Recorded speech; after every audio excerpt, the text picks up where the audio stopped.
ખરાબ રોડ રસ્તાથી પરેશાન ward number 12ની પ્રમુખ સ્વામી કુટીર સોસાયટીના રહીશો જેમના દ્વારા તંત્ર સામે રોષ વ્યક્ત કરવામાં આવ્યો છે।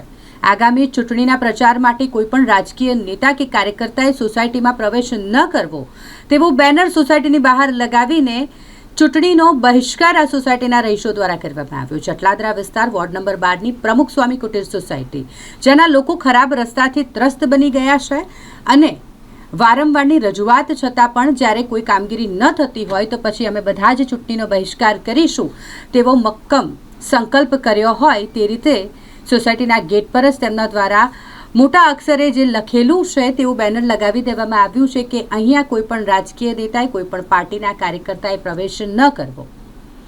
ચૂંટણી બહિષ્કાર માટેનું આ બેનર લાગતાની સાથે જ આગામી ચૂંટણીને લઈને રાજકીય નેતાઓ અને પાર્ટીના કાર્યકર્તાઓની ચિંતા વધી ગઈ છે, કારણ કે ટૂંક જ સમયમાં હવે ચૂંટણીની જાહેરાત થશે અને તે પૂર્વે જ સોસાયટીના રહીશો કે જે તંત્રની બેદરકારી સામે રોષ વ્યક્ત કરતા ચૂંટણીનો બહિષ્કાર કરી રહ્યા હોય તેવા સોસાયટીની બહાર બેનર લગાવ્યું છે। વોર્ડ નંબર 12ની અંદર આવેલા પ્રમુખ સ્વામી કુટીર સોસાયટી છે પશ્ચિમ વિસ્તારની અંદર।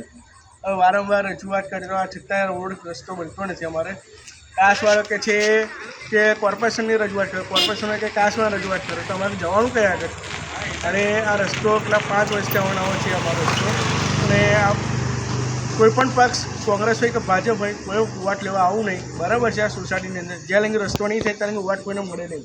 આ હાલ અત્યારે અમારા રસ્તાની હાલત બહુ ખરાબ છે, જો તમે જોઈ શકો છો।